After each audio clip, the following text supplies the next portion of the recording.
ప్రేమగల మా ప్రియపరలోకపు తండ్రి, జీవాధిపతి, కృపగల మీ పాదాల సమీపానికి మరో పునరుద్ధాన దినాన్న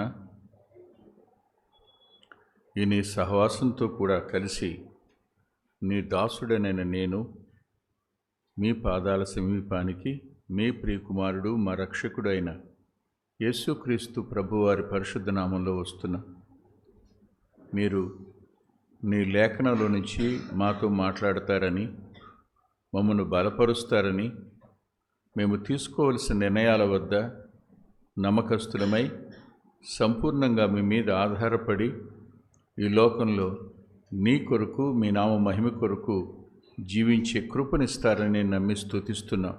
ప్రత్యేకంగా ఈ దిన సమయం నీ దాసుని మీరు మరుగు చేయండి, అవసరమైన వాక్యాన్ని ఇవ్వండి.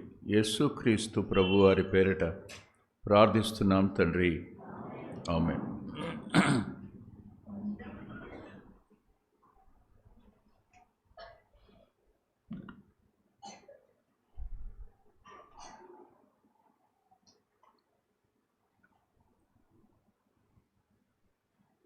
వివాదాలు అనేవి సహజంగా వస్తాయి.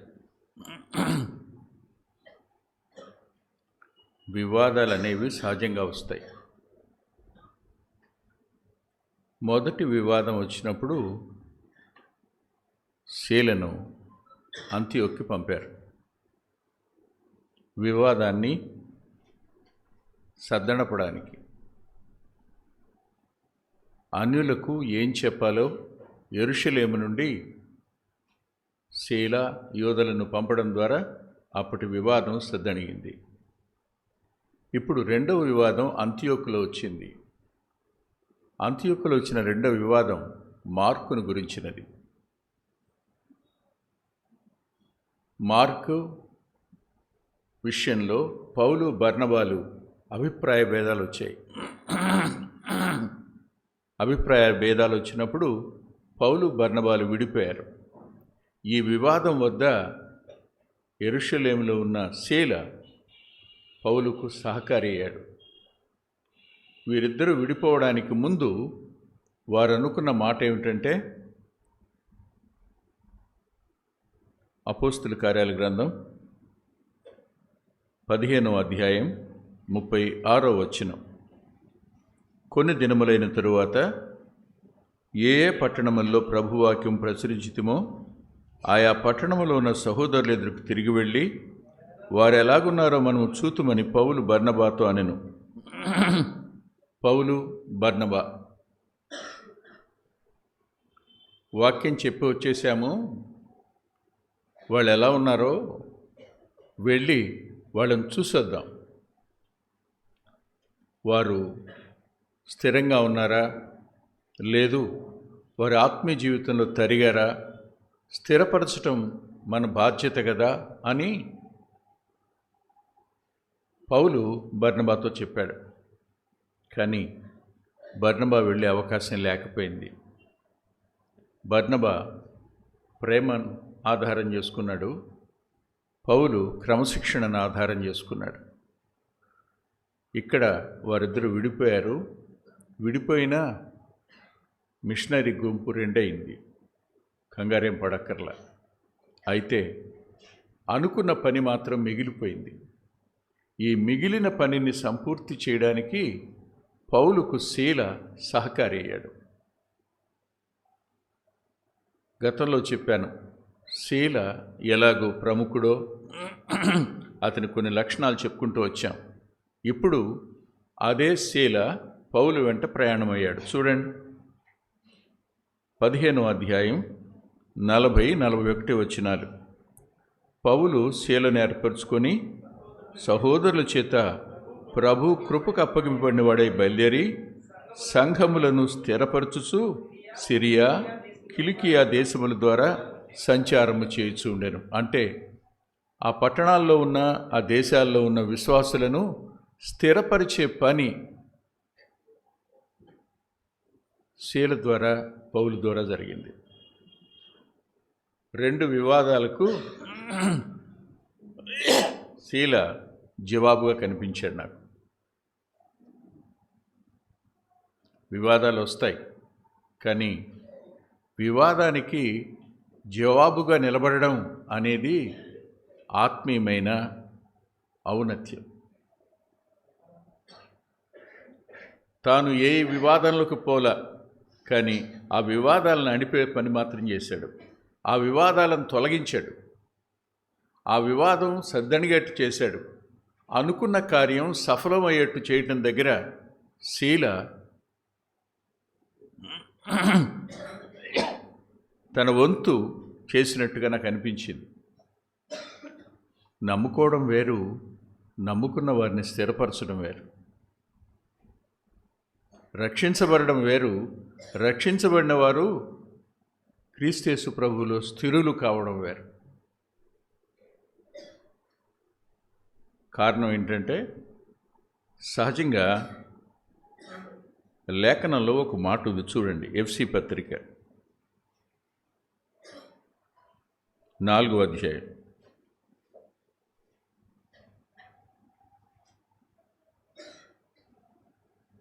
14వ వచనం మధ్య భాగం నుంచి చదువుతున్నాను. గాలికి కొట్టుకొని పోవునట్లు కల్పింపబడిన ప్రతి ఉపదేశమునకు ఇటు అటు కొట్టుకొని పోవచ్చు అలల చేత ఎగరగొట్టబడిన వారమైనట్లుండక. విశ్వాసులకు ఈ ప్రమాదం ఉంది. ప్రభు నమ్ముకున్నాం కదా, మనం ఏం పర్వాలేదు అని అనుకోవద్దు. But there is a problem. తప్పనిసరిగా ఇలాంటి ప్రమాదం ఉంది. అంతేకాదు,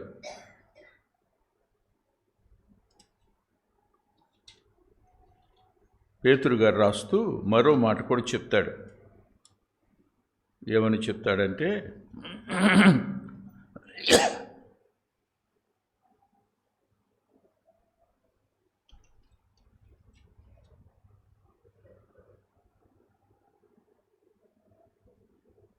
రెండవ పత్రిక 2వ అధ్యాయం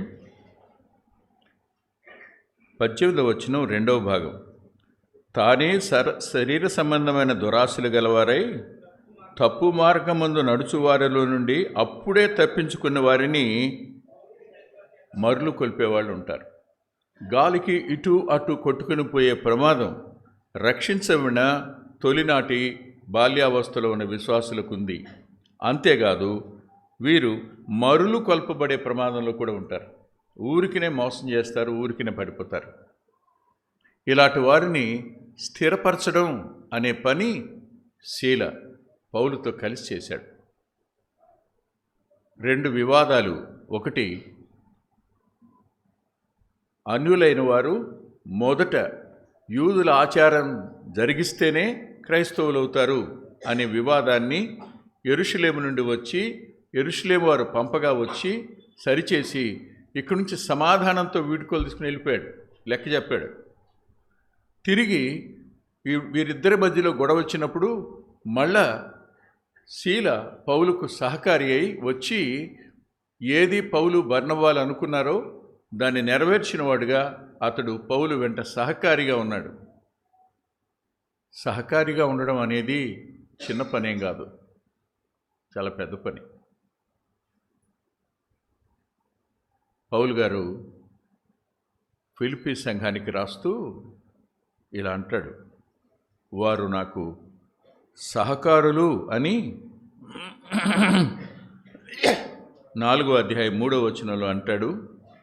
నా ఇతర సహకారులతోనూ అంటాడు. నిజమైన సహకారి అంటాడు. నిజమైన సహకారి, ఇతర సహకారులు. సేవ ఎప్పుడు ఒక వ్యక్తి వల్ల అయ్యేది కాదు.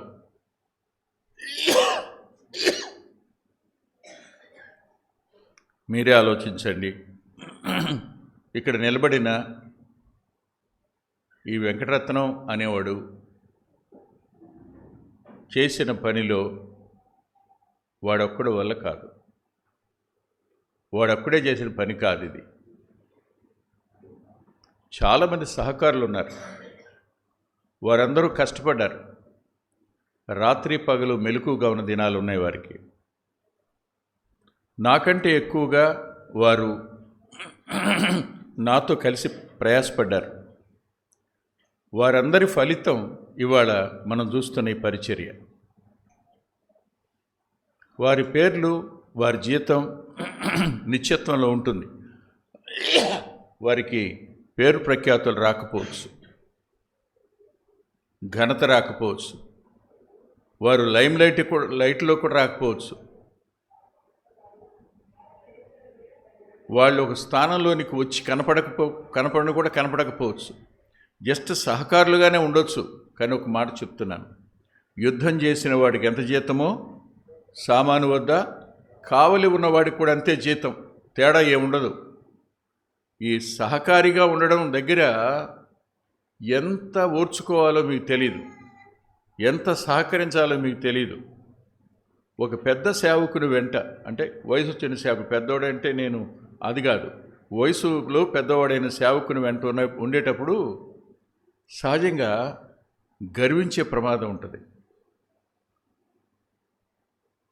అతని సాహచర్యం, అతనితో మనకుండే ర్యాప్ అవుటు ఇతరులను తక్కువ చేయడానికి కూడా కారణం అవుద్ది. అంటే గర్విస్తున్నాం అని అర్థం. గర్వం కాసుకొని ఉంటుంది. అంతేకాదు, ఇతరులను చిన్నచూపు చూసే ప్రమాదం ఉంటుంది. 3, ఇంతకంటే మించి నేను ఇంతకంటే గొప్పవాడిని కావాలి అనే ఆలోచన కూడా ఉంటుంది. దేవుడు తీసుకెళ్తే అంతకంటే 10 అంతలు వెళ్ళొచ్చు. ఈ ఆలోచనలు ప్రమాదకరమైనవి. అవేవి శీలలో చోటు చేసుకున్నట్టు కనపడవు.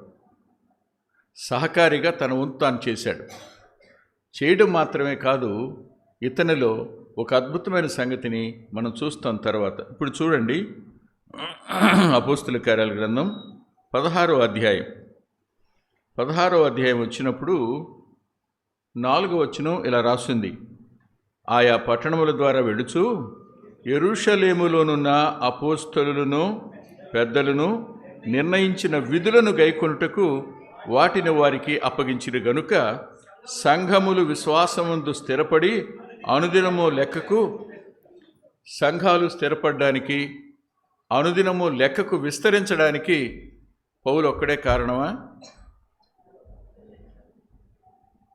కదా, శీల కూడా కారణం కదా. శీలే కాదు, ఇక్కడ లుస్త్రలో తిమోతి కూడా వచ్చి కలిశాడు. 3. ఇప్పుడు పౌలు, శీల, తిమోతి ముగ్గురయ్యారు. అంటే సహకారుల సంఖ్య పెరిగే కొద్దీ సహకారుల మధ్యన ఏమొస్తాయి? నేను ముందా, నువ్వు ముందా, రావా? చాలా చోట్ల చూశాను. నేను సీనియర్ని అయ్యాను. ఈ సీనియారిటీ నిత్యత్వానికి పనికిరాదేమో. భూమి మీద సీనియర్స్ అవ్వచ్చు కానీ పరలోకానికి సీనియర్స్ కాలేవేమో. విచిత్రం ఏంటంటే పౌలు మధ్య కానీ, తిమోతి మధ్య కానీ, శీల మధ్య కానీ ఏ వివాదం రాలా, కడవరకు రాలా. ఇది కాపాడుకోవడం ఒక అద్భుతం, అంతే. మర్చిపోవద్దు. సేవ పెరిగే కొద్దీ, పరిచర్య విస్తరించే కొద్దీ సహకారులు అధికులవుతుంటారు, ఎక్కువ అవుతుంటారు. సహకారులు ఇంతమంది ఉన్నారు అని చెప్పుకోవడం వేరును, సహకారులు మంచిగా ఉన్నారని చెప్పుకోవడం వేరు. సహకారులు ఐక్యంగా ఉన్నారని చెప్పుకోవడం వేరు. సహకారులు శ్రేష్టంగా ఉన్నారు చెప్పడం వేరు. ఇక్కడ ఐక్యంగానూ ఉన్నారు, శ్రేష్టంగానూ ఉన్నారు వీళ్ళు, సందేహం లేదు. ఇక్కడ నుంచి నేను మీతో చెప్పే మాట ఏమిటంటే, అపోస్తలులు పెద్దలు నిర్ణయించిన విషయాలు ఎవరికి తెలుస్తాయి? పౌలుకా? తిమోతికా? ఎక్కడి నుంచి వచ్చాడు శీల? ఇంతకాలం ఎవరితో ఉన్నాడు? యెరూషలేము నుంచి వచ్చింది ఎవరు? శీలే కదా. అంటే ఈ విషయాలన్నీ ఎవరు తెలుస్తాయి? శీలకే తెలుస్తాయి. అంటే అనేక విషయాలు ఈ ముగ్గురు డిస్కస్ చేసుకుని ఉంటారు. ఇలా డిస్కస్ చేసుకున్నటువంటి విషయాలు వాళ్ళు కొరింథీ సంఘంలోనూ తెస్సలోనిక సంఘంలోనూ వారు బోధించారు. కొరింథీ సంఘంలోనూ తెస్సలోనిక సంఘంలోనూ వీరు బోధించిన వారయ్యారు. మీకు ఈ విషయాలు నేను చూపిస్తాను, దయచేసి నాతో పాటు రండి. కొరింథీయులకు రాసిన 2వ పత్రిక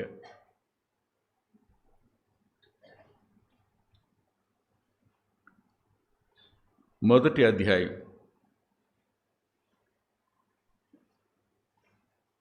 19వ వచనం.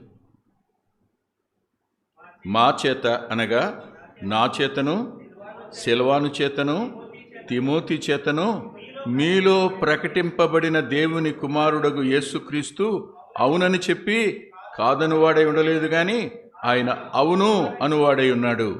ఏం చేశారు వీళ్ళు? పౌలు, సైలస్, తిమోతి ఈ ముగ్గురు కొరింథీ సంఘంలో బోధించారు.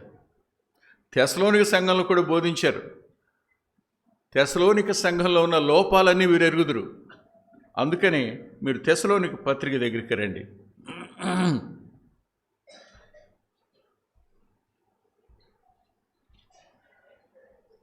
మొదటి పత్రిక, మొదటి అధ్యాయం, మొదటి వచనం. తండ్రి అయిన దేవుని యందును ప్రభు అయిన యేసు క్రీస్తునందును ఉన్న తెస్సలోనికయల సంఘమునకు పౌలును, సిల్వానును, తిమోతియు శుభమని చెప్పి వ్రాయునది. అవునా? మీరు ఆలోచించండి. పౌలు గారు రాస్తూ మేము అంటాడు. 2:3 మేము మన తండ్రి అయిన దేవుని ఎడల అంటాడు. అవునా?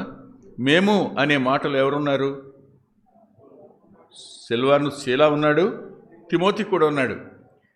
ఈ తెస్సలోనిక సంఘంలో ఉన్న లోపాలను సవరించడానికి ఉత్తరం రాసేటప్పుడు పౌలు, శీలా, తిమోతి. అవునా? మళ్ళీ 2వ పత్రిక దగ్గరికి రండి. 2వ పత్రిక, మొదటి అధ్యాయం, మొదటి వచనం. మన తండ్రి అయిన దేవుని యందును ప్రభువుని యేసుక్రీస్తునందును ఉన్న తెస్సలోనికయల సంఘమునకు పౌలును, సిల్వానును, తిమోతియు శుభమని చెప్పి వ్రాయినది. అవునా? అంటే తెస్సలోనిక సంఘానికి వ్రాసిన 2 ఉత్తరాల్లో ఏం మాట్లాడుకున్నారు? ఎవరు మాట్లాడుకున్నారు? ముగ్గురు మాట్లాడుకున్నారు. ముగ్గురు ఆలోచనలు ఉన్నాయి, ముగ్గురు తీర్మానాలు ఉన్నాయి. ముగ్గురు తీర్మానాలని పరిశుద్ధాత్ముడు అంగీకరించాడు. అవి నేటికి నిలిచి ఉన్నాయి. సిల్వాను మరుగ్గానే ఉన్నాడు, తిమోతి మరుగ్గానే ఉన్నాడు. కానీ పైన ఏమని రాస్తుంది? పౌలు తెస్సలోనిక సంఘానికి రాసిన లేఖ అని రాస్తుంది. రాసింది ఎంతమంది? ముగ్గురు. అంటే ఆలోచనలు ముగ్గురివి పరిశుద్ధాత్ముడు అనుగ్రహించాడు. లేఖకుడు మాత్రం ఒక్క ఆయనే. ఎవరైనా? పౌలు. కానీ పౌలేనా వ్రాయబడిన ప్రతి లేఖనం దైవావేశం వల్ల రాయబడిందని పేతురుగా రాసిపెట్టారు కదా. కాబట్టి Paul is only a penmen. Paul, శీలా, తిమోతి ముగ్గురు దేవుని యొక్క పనివారు అంతే. ఇటు కొరింథీ సంఘానికి కానీ తెస్సలోనిక సంఘానికి కానీ వీరి పరిచర్యలు అందే.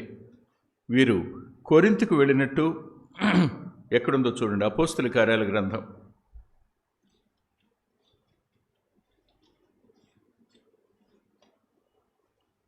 18వ అధ్యాయం.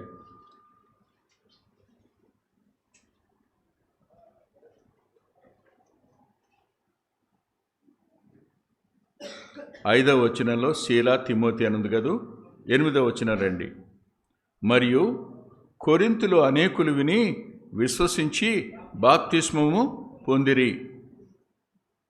అంటే కొరింథుకు వచ్చి కొరింథులో శీలా, తిమోతి పౌలుతో కలిసి పనిచేశారు.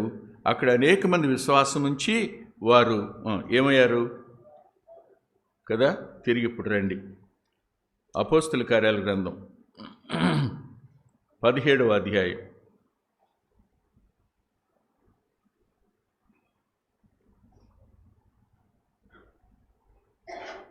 17వ వచనంలో వారు వెళ్ళి తెస్సలోనికకు వచ్చిరి అని రాసుంటుంది. తెస్సలోనికకు వచ్చిరి అని రాసుంటుంది. అంతేకాదు మరో మాట కూడా నేను మీకు చూపిస్తాను, మీరు చూడండి.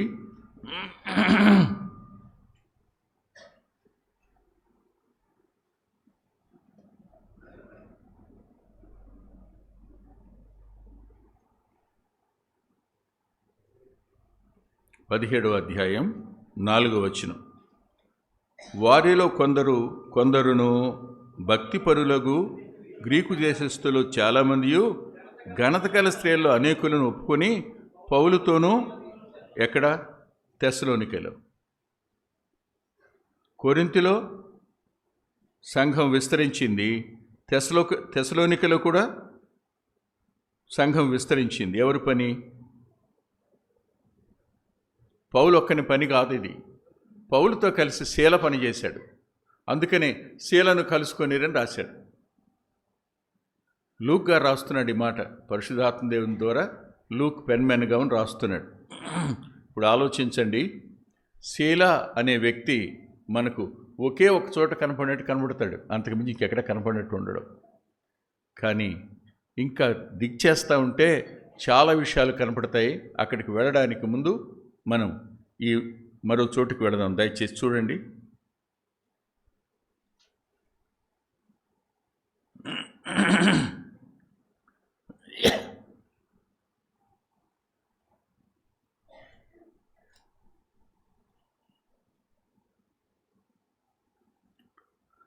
పదహారవ అధ్యాయం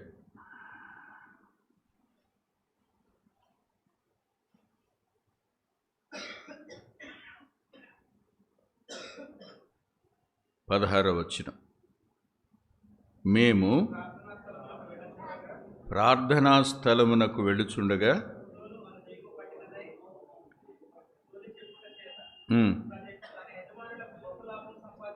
యజమానులకు, ఇదండి అండర్లైన్ చేసుకోవాల్సిన మాట, బహులాభం, మామూలు లాభం కాదు. అంటే ఏవి లాభం చేకూర్చగలవు? దేవుడు మాత్రమే కాదు, అవి కూడా బహులాభం సంపాదించేట్టు చేస్తాయి. ఏం చేసేవి? 17వ వచనం. పౌలును మమ్మును అన్నప్పుడు ఎవరున్నారు? శీల ఉన్నాడు, తిమోతి ఉన్నాడు, లూక్ ఎలాగో ఉన్నాడు. మమ్మను వెంబడించి ఈ మనుషులు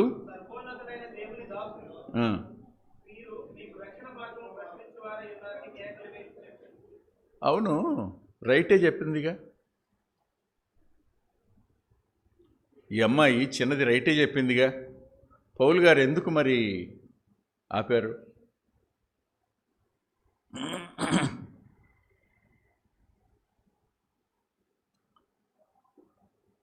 ఇది ఒక డివైస్, తంత్రం.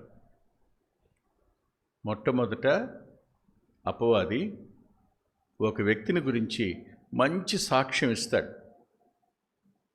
కానీ నమ్మిన తర్వాత కొంతకాలానికి అదే వ్యక్తి అతని గురించి చెడు చెప్తాడు. మీకు అర్థమవుతుందన్నమాట. అపవాది లక్షణం ఏంటంటే మొట్టమొదట ఒక వ్యక్తిని ఎగ్జాల్ట్ చేస్తాడు, ఆ తర్వాత అదే వ్యక్తిని నేను నా జీవితంలో జరిగిన ఒక విషయం చెప్తాను. పేరు చెప్పను, ఊరి పేరు కూడా చెప్పను, కానీ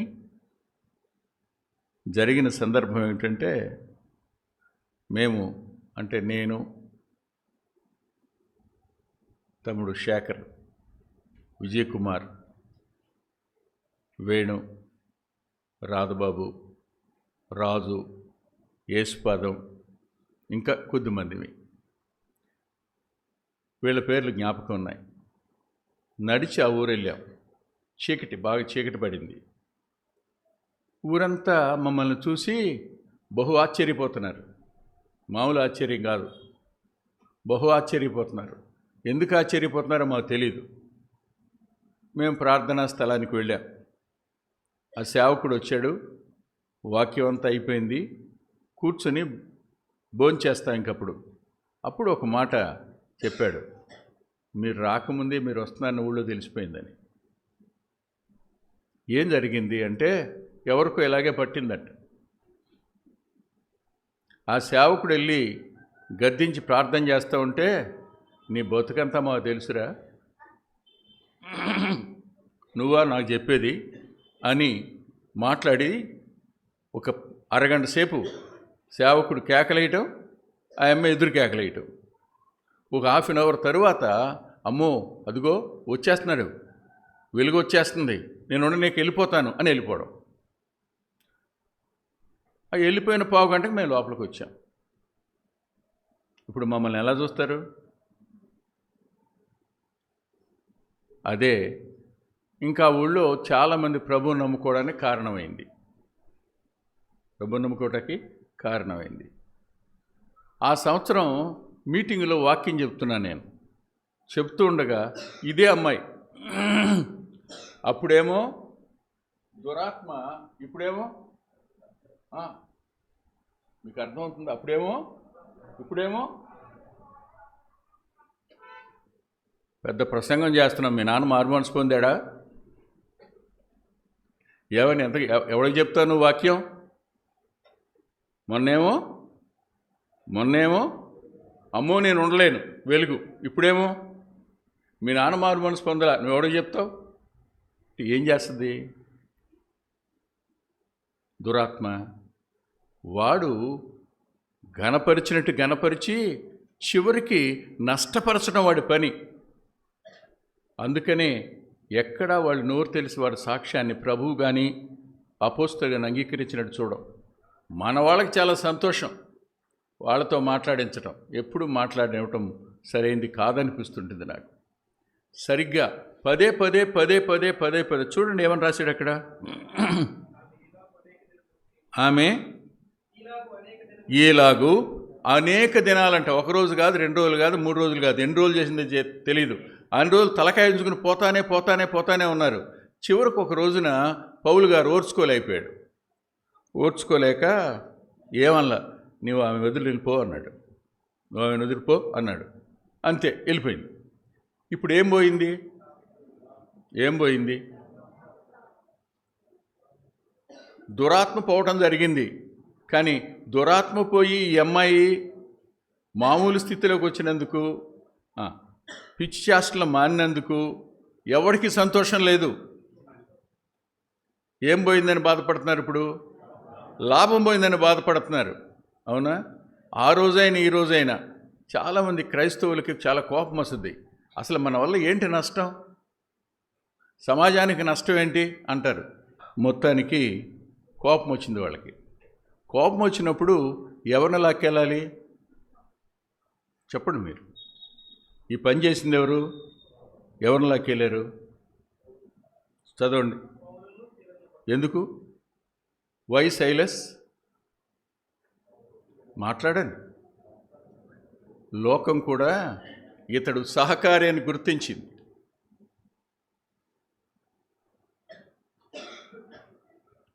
దురాత్మల ద్వారా లాభ సాధనం సంపాదించుకున్న వ్యక్తి కూడా పౌలుకి కంపానియన్ ఎవరు అంటే, సమవుజ్జి ఎవరంటే శీల.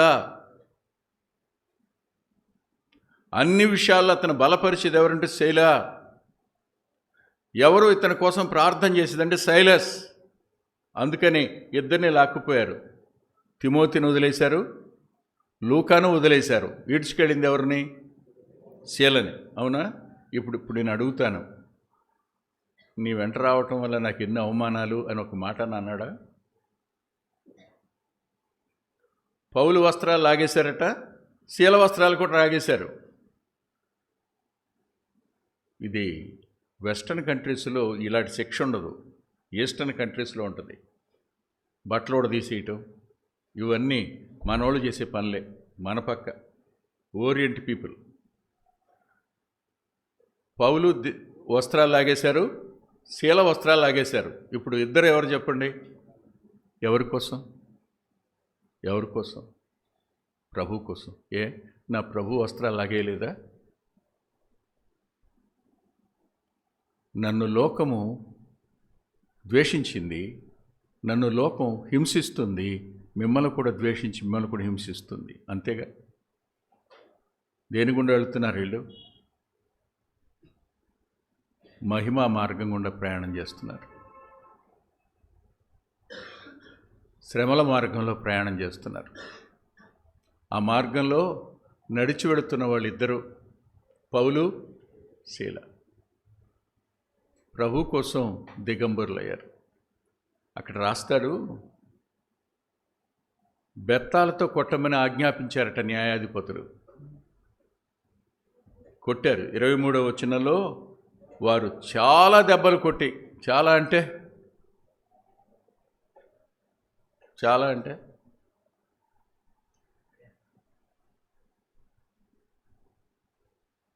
అన్కౌంటబుల్ అని అర్థం. లెక్క పెట్టలేమని, మా వల్ల కాదని. నన్ను అడగండి మా అమ్మ ఎన్నిసార్లు కొట్టిందని, చెప్పలేను. మీరు చెప్తారా? చెప్పొచ్చు. ఒకసారి మా నాన్న కొట్టాడంటే 2 సార్లు కొట్టాడు. మా అమ్మది మాత్రం కౌంట్లెస్ నెంబరు. ఇప్పుడు ఎవరన్నా పిల్లలు అమ్మ నాన్న కొడితే ఓర్చుకునే వాళ్ళు ఉన్నారు ఇక్కడ? ఓర్చుకునేట్టు కనపడతారా? రేపు పెద్ద అయిన తర్వాత చూస్తాం నీ సంగతి అనుకుంటారా కదా? జాగ్రత్త. ఎవరు తల్లిదండ్రులకు లోబడతారో, ఎవరు తల్లిదండ్రులకు విధేయులవుతారో తప్పకుండా వాళ్ళ జీవితం సక్సెస్ఫుల్గా ఉంటుంది. మర్చిపోకండి. తల్లిదండ్రుల మీద తిరగబడిన పిల్లలు ఎవరు దీవించబడ్డా నాకు తెలీదు. మర్చిపోకండి. కష్టాలు రావంటం లేదు నేను, బాధలు రావంటంలో వస్తాయి, కానీ సక్సెస్ మాత్రం మీదే. మర్చిపోకండి. ఇక్కడికి వచ్చేద్దాం.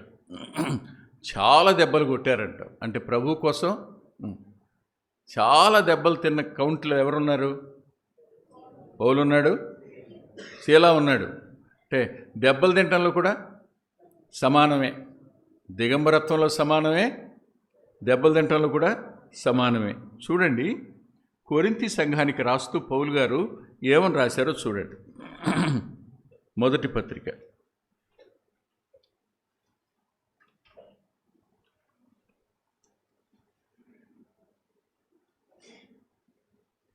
4వ అధ్యాయం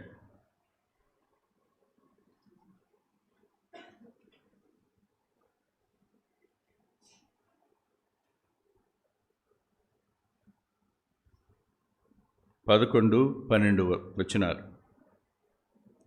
ఈ గడియ వరకు ఆకలి దప్పులు గలవారము, దిగంబరులము, పిడిగుద్దులు తించున్నాము,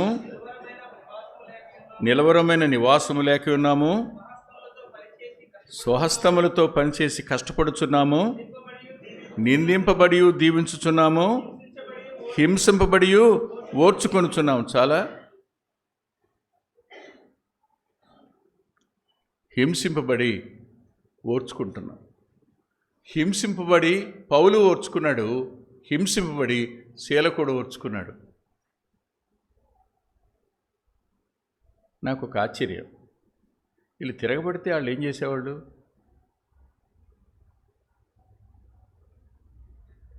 వీళ్ళు తిరగబడితే వాళ్ళు ఏం చేయగలిగేవారు?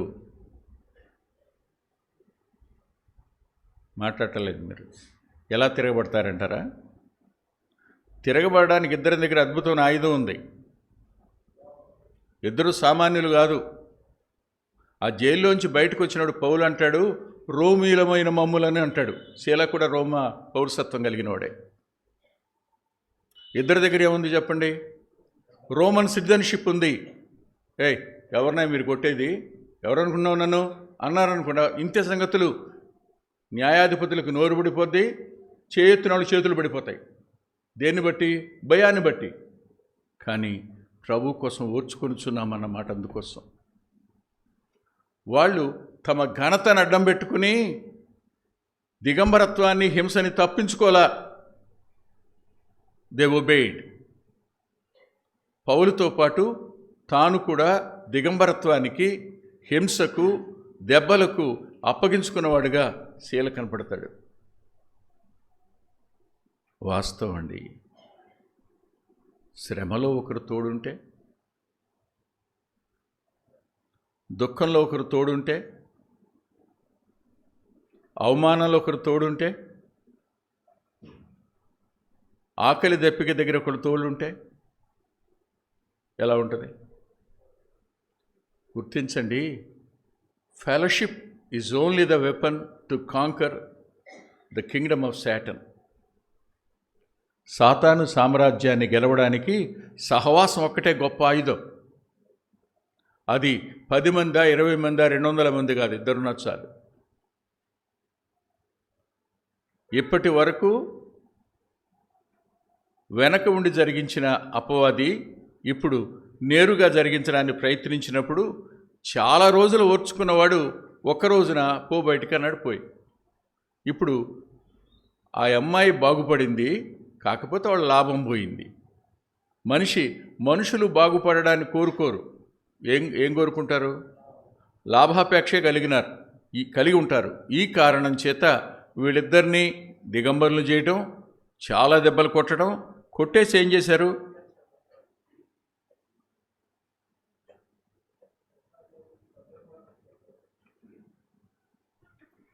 చెరసాలలో వేసి భద్రముగా కనిపెట్టవాలని చెరసాల నాయకునికి ఆజ్ఞాపించారు. ఎవరు? న్యాయాధిపతులు. ఇప్పుడు చెరసాల అధిపతికి ఆజ్ఞ వచ్చింది. ఏమని? మోస్ట్ మాట్లాడండి సార్. మోస్ట్ డేంజరస్ క్రిమినల్స్ వీళ్ళు. ప్రజలందరూ తిరగబడ్డారు. విచిత్రం చెప్పనా? క్రైస్తవులని కాదు, క్రైస్తవులని మాత్రం కాదు,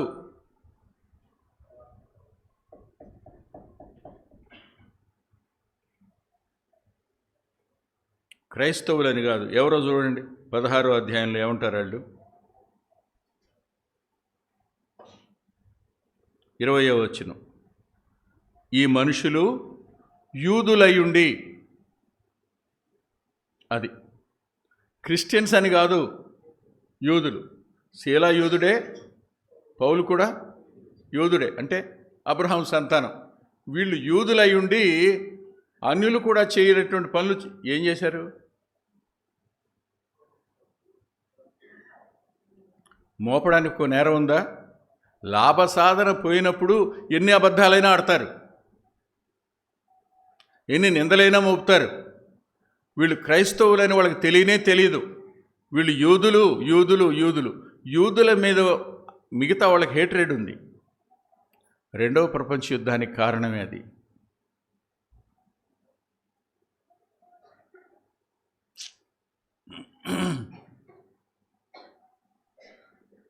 మొదటి ప్రపంచ యుద్ధం, రెండు కాదు, మొదటి ప్రపంచ యుద్ధానికి కారణమే అది. ఊహించండి, జర్మన్స్కి జ్యూస్కి మధ్యలో వచ్చిన గొడవలు హిట్లర్ కాలంలో.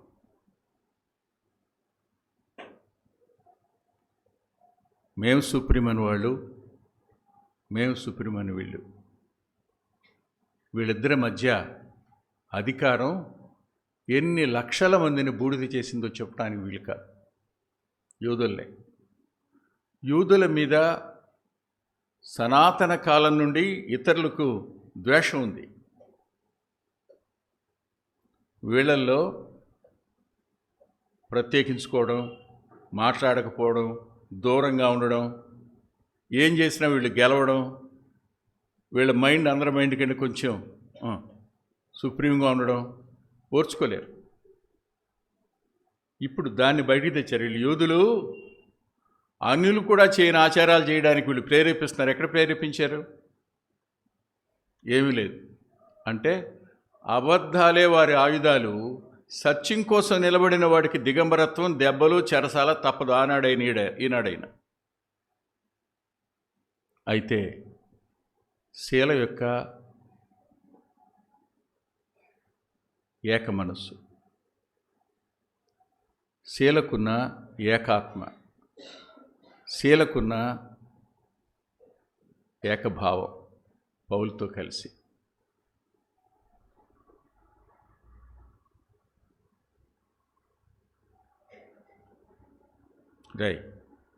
అవసరమా?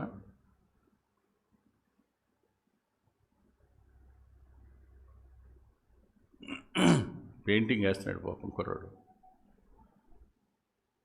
చూడు పౌలు దెబ్బల్లో పౌలుకు తనకు ఇద్దరిని క్రిమినల్స్గా చేశారు, కొట్టారు, చెరసాలలో వేశారు. ఈ నాయకుడికి కూడా ఎందుకు కోపం వచ్చిందో, వాళ్ళు ఆజ్ఞాపించారు కాబట్టి లోపలి చెరసాలలోకి తోసి రాశాడు చూడండి. త్రోసి అంటే ఎక్కడ పెట్టుకు తోస్తారేంటి? అంటే చెరసాల అధిపతి చెయ్యి పౌలు శీలల వచ్చి తోసి బొండల్లో కాళ్ళు బిగించాడంట.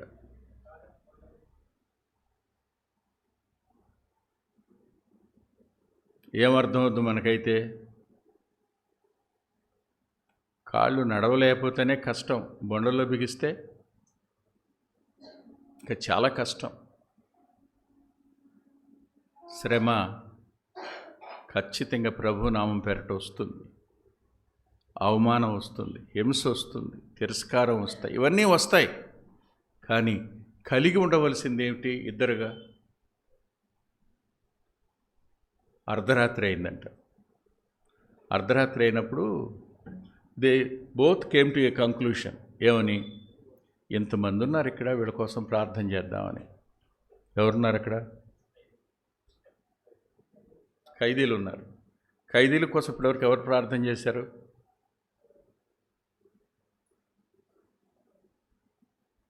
సరే, ఎవరు ముందు ప్రారంభించుంటారు ప్రార్థన?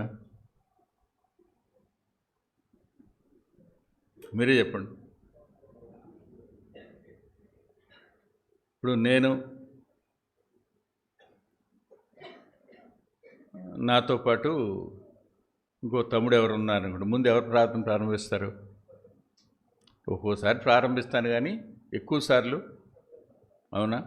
ఇప్పుడు శీల మొదట ప్రార్థన చేస్తుంటాడా, పౌలు మొదట ప్రార్థన చేస్తుంటాడా? శీల. అది తప్పు కాదు.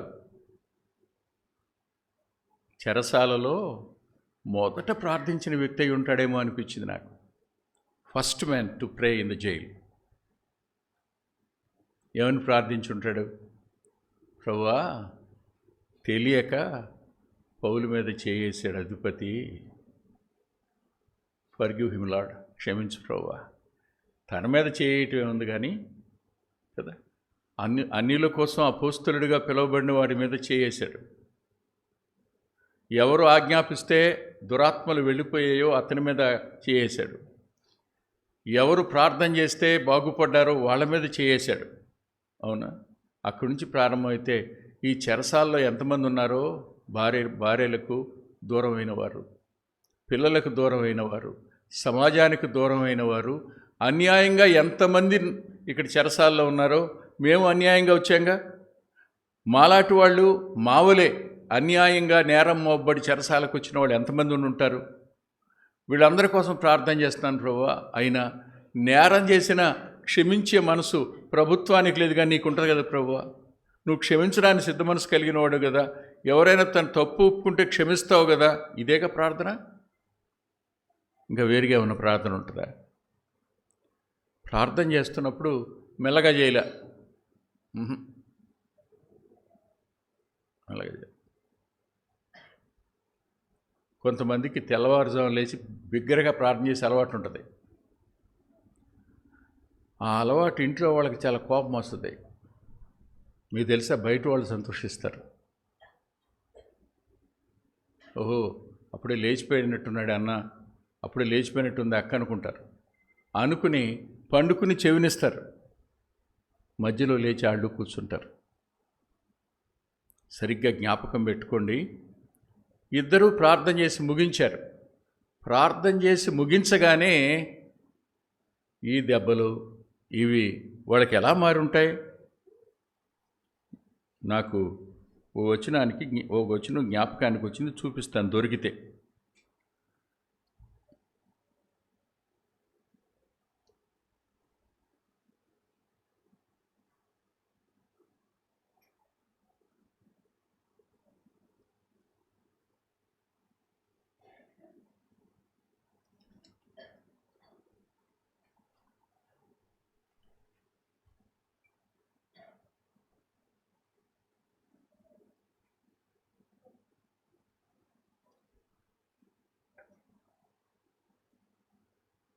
నాలుగో అధ్యాయం.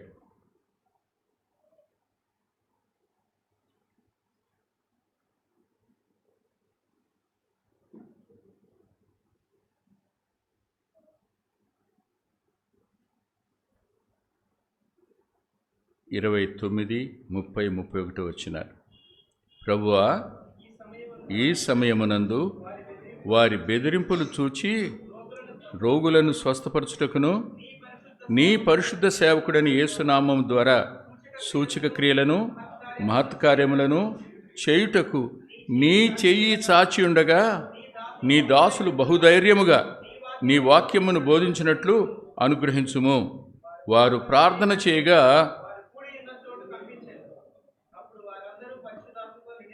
ఇక్కడ జరిగింది కూడా అదేగా. అక్కడ కంపించింది, ఇక్కడ భూకంపం వచ్చింది. ఇంకొక మాట కూడా ఉంది, అది ఉదయకాలం కూడా చూశాను, నోట్ చేసుకుందాం అనుకున్నా.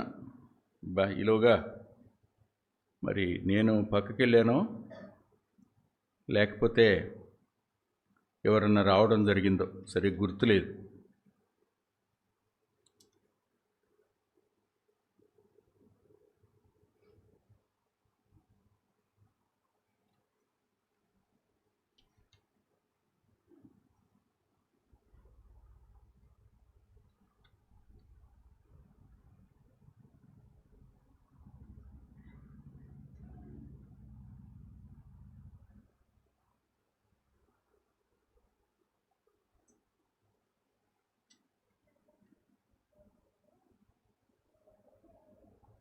అంటే అంతకుముందు చూసాం ఒక మాట, మేము దీనికి పాత్రలను పెంచి వాళ్ళు సంతోషించి అనే మాట ఉంది. అది కాకుండా మరో మాట కూడా లేఖనంలో ఉంది. అది ఇంకాస్తంత బలంగా కనిపించింది ఉదయకాలం, అయితే నేను రాసుకోలేదు. సరే,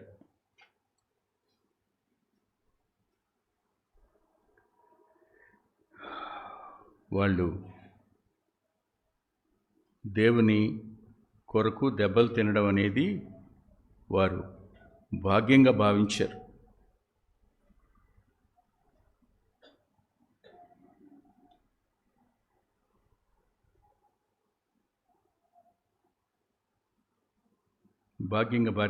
చూడండి, క్షమించండి, 13వ అధ్యాయం 52వ వచనం.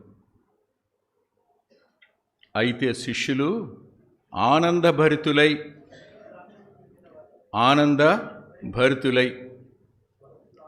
పరిశుద్ధాత్మతో నిండిన వారైరి.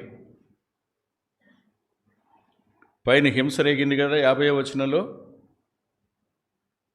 పౌలుకును బర్నబాకు హింస కలిగింది. ఆ తర్వాత ఇది ఆనందభరితులైన మాట. ఇప్పుడు ఇదే చెరసాలలో వీరిద్దరూ కూడా ఆనందభరితులయ్యారు. ప్రార్థన మన అంతరంగాలకు సంతోషాన్ని, ఆనందాన్ని ఇస్తుంది.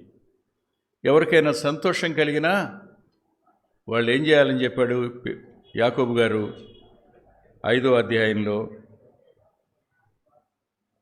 13వ వచనంలో, శ్రమ సంభవిస్తే ప్రార్థన చేయాలి, ఎవరికైనా సంతోషం కలిగితే కీర్తనలు పాడాలి అని ఉంది. ఇంతకుముందు ఏమైంది? శ్రమ వచ్చింది, ప్రార్థించారు, సంతోషం వచ్చింది, పాటలు పాడటం మొదలుపెట్టారు. ఏ పాటలు పాడారో తెలియదు నాకు.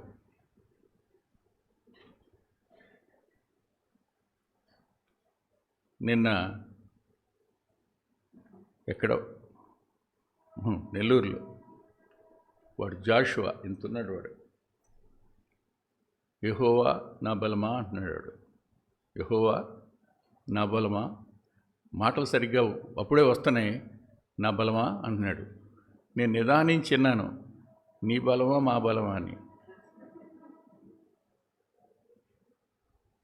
ఆయన నామమే చెప్పనా, మనం ఆయన నామం పెట్టబడిన ప్రజలు. అన్ని నామముల కంటే ఉన్నతమైన నామం ఎవరికి ఇవ్వబడిందో ఆ నామం పెట్టబడిన ప్రజలు మనం భూమి మీద. ఈ నామం నిమిత్తం శ్రమ అనిపించడానికి, అవమానాన్ని పొందడానికి, హింసింపబడడానికి, చివరికి మోసగించబడడానికి కూడా, మోసం చేస్తారు కూడా, లేని కల్పిస్తారు కూడా. వీటన్నిటికీ మనం పాత్రులం, యోగ్యులం. ఇవన్నీ నిశ్చిత్వంలో లిఖితం అవుతాయి, సందేహం లేదు. ఆలోచించండి, వీరు ప్రార్థించారు, వీరు కీర్తనలు పాడారు. వీరి ప్రార్థన, వీరి కీర్తనలు ఏం చేసే చెప్పండి? ఏం చేశాయి? నేను చెప్పనా? చెరసాలలో ఉన్న వారి మనసులన్నీ అరెస్ట్ అయ్యాయి. చెరసాలలో వీరి ప్రార్థనకు, కీర్తనకు లోబడని మనసు ఒకటి లేదు. రకరకాల నేరస్తులు ఉన్నటువంటి ఆ జైల్లో ప్రతి వ్యక్తి వీరి ప్రార్థనకి, వీరి కీర్తనకి ఏమయ్యారు? ఆకర్షితులయ్యారు. తండ్రి ఆకర్షించాడు వారిని. పరిశుద్ధాత్మదేవుని కార్యం జరిగింది. అవునా? ఎందుకు వీళ్ళని లోపటేశారు? ఒక్క అమ్మాయి కోసం. పాపం వాళ్ళకి తెలియదు ఎంతమందిని రాత్రి రక్షిస్తామో. వాళ్ళు తలపెట్టిన ప్రతి విరోధమైన కార్యం పరలోక రాజ్య వ్యాప్తి కోసం ఉపయోగపడుతుంది. కంగారేం పడద్దు. లోకం సంఘానికి విరోధంగా, సహవాసానికి విరోధంగా కల్పించిన ఏ తంత్రమైనా ఆయన రాజ్య వ్యాప్తి కొరకు జరుగుతుంది. మనమేమి తెల్లబోనక్కర్లా. తగలనివ్వండి, అన్నివ్వండి, విమర్శించనివ్వండి, చెడ్డ ప్రచారం చేయనివ్వండి, చేసుకోనివ్వండి. పాపం ఎంత చేసినా మనం ఎక్కడున్నాం? ఆయన చేతుల్లో ఉన్నాం. మనం ఎక్కడున్నాం? ఆయన సంకల్పంలో ఉన్నాం. మనం ఎక్కడున్నాం చెప్తారా మీరు? ఆయన పరలోక రాజ్యంలోనే ఉన్నాం. ఆయన కొరకు నమ్మకంగా జీవించటం మన పని. అది ఇల్లైనా, చెరసాలైనా, న్యాయాధిపతుల ముందైనా. ఈలోగా పెద్ద భూకంపం వచ్చిందట. చిన్న భూకంపం కాదు కదూ. ఏమని రాశాడు? మహాభూకంపం అంట. బహుశా మహాన్ ఎందుకు వాడు ఉంటాడు? అంతకు ముందు రాలేదా, తర్వాత కూడా రాలేదేమో, మరి మనకు తెలియదు. అందుకనే మహాన్ ఉంటాడు. అప్పటి వరకు రాలా.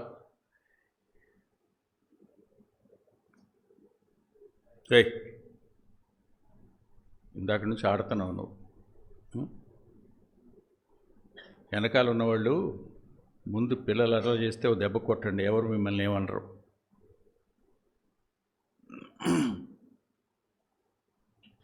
నేను బహుశా ఒక 25 years బ్యాక్ అయి ఉంటుంది. ఒక దైవ సేవకుడు రాసిన ఆర్టికల్ ఒకటి చదివాను. బహుశా అది స్పర్జన్ అనుకుంటున్నాను, ఇంకెవరిదైనా గుర్తులేదు. స్పర్జన్ అనే గుర్తుంది నాకు. వీళ్ళ ప్రార్థన, వీళ్ళ కీర్తనలు విని ప్రభు అంట పరలోకంలో ఉండలేకపోయాడంట. కాలు చెరసాల్లో పెట్టాడట. భలే అంటారు, వాళ్ళకి ఏం తలంపులు వస్తాయో. పరలోకంలో ఉండలేక సింహాసనం మీద నుంచి తీసి కాలు చెరసాల మీద పెట్టాడంట. అదంట జరిగింది అన్నాడు. నేను అనుకున్నాను, అబ్బా ఎలాంటి తలంపులు వస్తాయా మీకు? ఈ తలంపు ఎలా వచ్చింది మీకు? అంటే ఎవరు సమీపంగా ఉంటారు? మనం కష్టంలో ఉన్నప్పుడు సంతోషించి దేవుడు కాదు, మనం దెబ్బలు తింటున్నప్పుడు ఆనందించేవాడు కాదు, మనం ఆయన యందు ఆనందిస్తున్నప్పుడు ఆయన ఆనందించేవాడు, మనం దుఃఖపడుతున్నప్పుడు మనతో కలిసి దుఃఖపడేవాడు ఆయన. అంతే.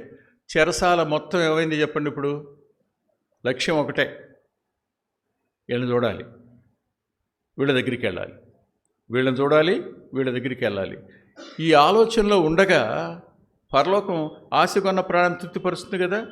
ఖచ్చితంగా చెరసాల ఎందుకు, మహాభూకంపం ఎందుకు వచ్చిందయ్యా అంటే తలుపులు ఊడిపోవడానికి, సంఖ్యలు ఊడిపోవడానికి.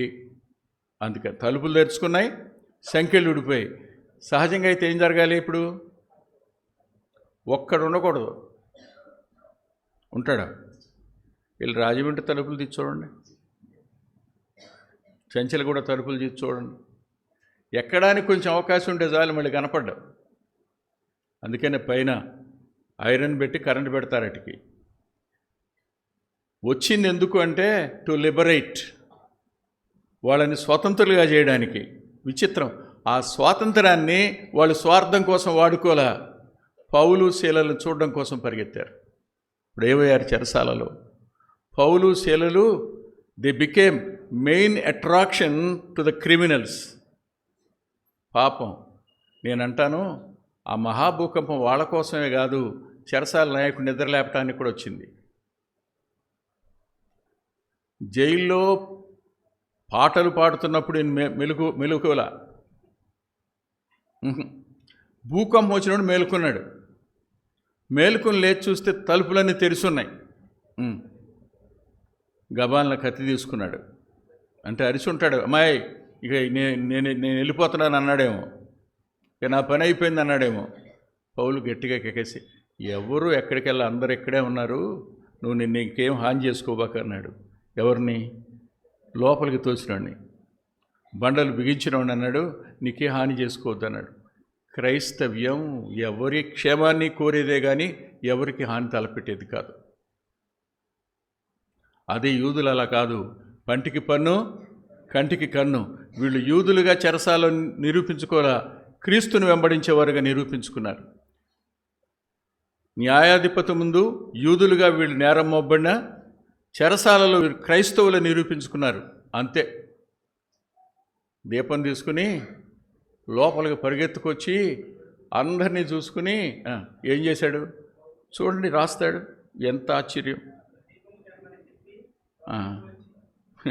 అతడు దీపం తెమ్మని 29వ వచనం లోపలికి వచ్చి, ఏంటి, ఆజ్ఞ పొందినవాడు కాదు, జాగ్రత్తగా చూసుకోమన్నవాడు కాదు, బొండలు బిగించాడక జాగ్రత్తగా చూసుకోవడానికి వాళ్ళ ముందు గజగజ ఎందుకు ఉడికాడు?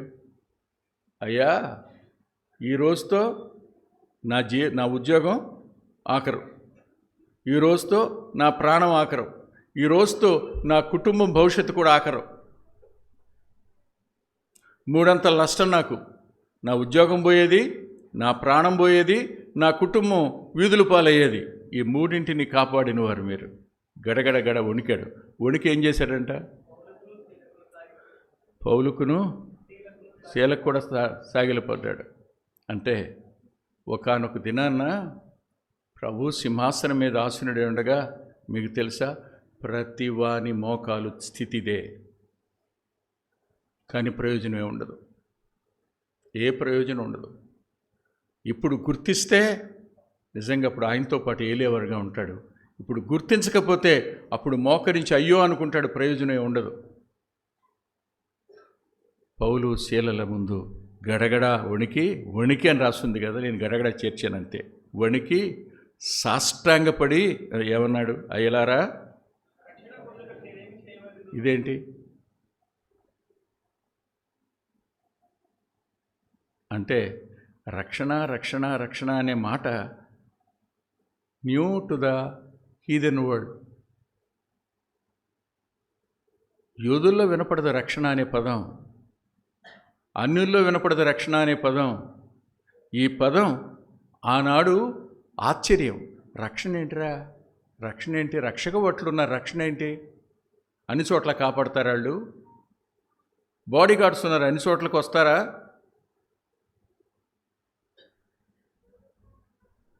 పాత నిబంధన గ్రంథంలో ఒక ఆయన్ని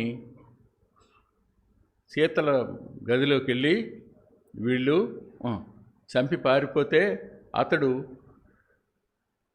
లఘుశంఖకు పోయి ఉంటాడని ఎవరు లోపలికి రారు. పడగదిలో ఉండరు, రక్షణ.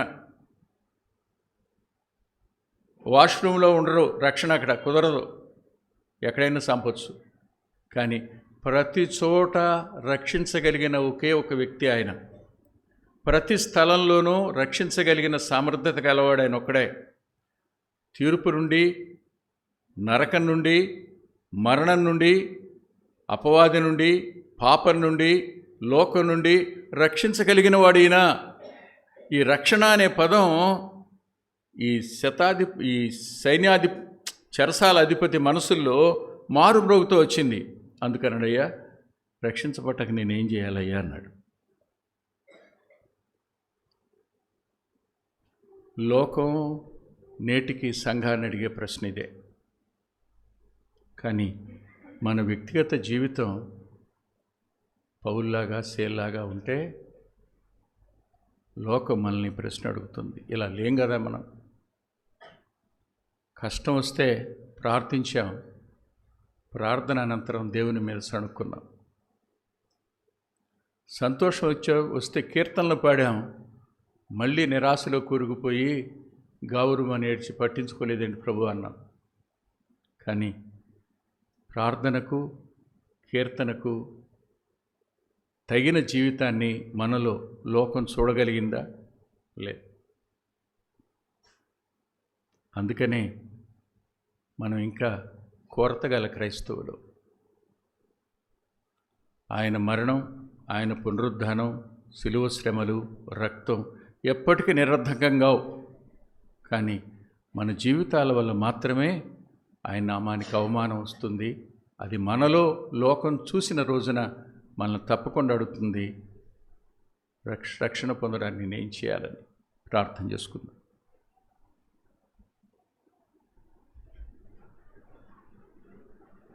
ప్రేమగల తండ్రి, పరిశుద్ధుడైన గొప్ప దేవ, కొద్ది మాటలు చెప్పడానికి నీ దాసునికి మీరు ఇచ్చిన కృప కొరకు కృతజ్ఞత చెల్లిస్తున్నాను. ముందున్న సమయం దీవెనగా మార్చుమని, కనికరం చూపమని యేసు క్రీస్తు ప్రభువారి పేరిట ప్రార్థిస్తున్నాం తండ్రి. ఆమేన్.